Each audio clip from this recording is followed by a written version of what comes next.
नमस्कार दर्शक बंधु मु ज्योतिर्विद दीपक चटर्जी आपण मानकु मोर भाग्यचक्र चैनल को स्वागत करुछि। ए सिंह मासरे अर्थात जो सिंह संक्रांति 16 अगस्त 2024 आरंभ हो।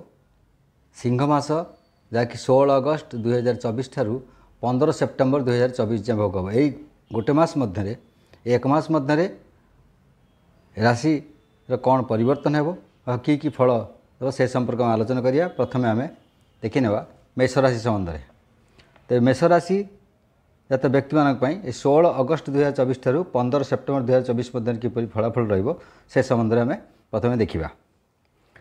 प्रथमे देखिए आम मेष राशि कथा। तेबे यार पंचम रवि अवस्थान करुछंती, द्वितीय अवस्थान कर बृहस्पति और द्वादश राहु, एकादश शनि अछंती।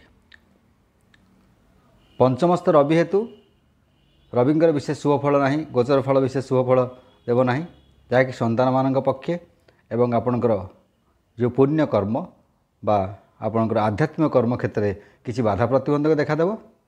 मात्र संक्रांति 13 दिन पर पंचमस्थ रवि शुभ होथिबारु जदि अगस्त 29 ठारू ए रवि शुभ हेब। किंतु कौ क्षेत्र में रवि पंचम रवि जो शुभ फल देवा कथा नुहे बा जो अशुभ फल देवा कथा सेगुड़िक देवे। मात्र जार मेषराशिगत व्यक्ति मान जार ए रवि शुद्धि गुरु शुद्धि देखा तो कौन शुभ कर्म बह हो व्रत कर्म हो आप घर प्रतिष्ठा सब जो हो तेरे से क्षेत्र में रवि शुद्धि अशुद्धि जो धरवा तो संक्रांति 13 दिन पर 29 तारीख रवि शुद्धि हेब। तेणु यही हिसाब से रवि शुद्धि कह किंतु रविंकर शुभफल सेमती मिलबार ना पंचमस्थ रविंकर। और द्वितीय बृहस्पति हेतु धनधान्य क्षेत्र में बहुत उन्नति हो एवं आपणकर आर्थिक परिस्थिति दृढ़ रहिबो। पूर्व जदि किसी कौन जगह बकाया थाए तेज से अर्थ आप प्राप्त करेंगे। एवं नूतन जदि कौटी विनियोग करछंती व्यवसाय क्षेत्र में अर्थ विनियोग करछंती शेयर मार्केट इत्यादि लटरी जुआ शेयर मार्केट इत्यादि जो कि अर्थर कारबार होती आप किसी नूतन भाव विनियोग करेंगे से भविष्य आप निश्चय लाभप्रद हो पारे। तो व्यस्त राहु हेतु आप बहु व्ययर सूचना देखा एवं यहाँ दृष्टि षष्ठ को थी हेतु रोग जो कहते आपणकर जो स्थायी रोग क्षेत्र में किसी जंत्रणाप्रद हो वायुजनित स्पाइन जनित किसी यदि आपणकर रोग थाए न्यूरो प्रोब्लेम हेतु किसी रोग जंत्रणा थाए ताहा वृद्धि प्राप्त हो। तो रोग कष्ट वृद्धि हो। एकादश शनि जो रोचे आपणकर शनि एकादश भल फल देव, लाभ क्षेत्र में भल फल देव। एवं जदि आपणकर जो स्थावर संपत्ति जनित जदि किसी असुविधा थाए लिटिगेशन थाए तार समाधान निश्चिंत भाव हे। तेणु युड़िक यही शुभ फल गुड़िक पाइबे। आप शारीरिक क्षेत्र में देखा यदि ताले यही जो स्थायी रोग क्षेत्र में टी असुविधा देखा दे पारे। मात्र अस्थायी रोग जो छोट मोट रोग किसी सेमती देखार ना।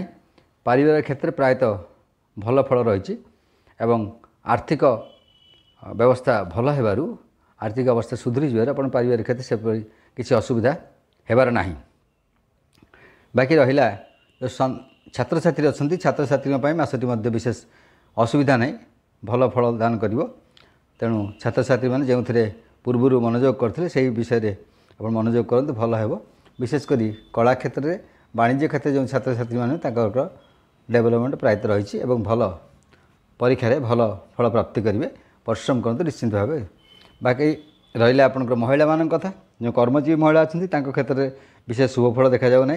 तथापि अगस्ट मास 29 तारीख पर 14 सेप्टेम्बर भितर किसी शुभफल आशा कर सरकारी क्षेत्र में। जदि पूर्व किसी आप आवेदन करेंगे कौन बकेया आपंकर थी ताहा प्राप्त हो पारे। एवं जो मैंने महिला रही महिला क्षेत्र में विशेष भल शुभफल किसी ना। प्रायतः वाद विवाद लगी प्रतिवेशी सहित असंतोष देखा दे पारे एवं संतान शारीरिक असुस्थता प्रायतः देखा देवरु टिके मानसिक विद्वेष बा मानसिक अवसाद देखादेव। अन्य सब ठीक अच्छे।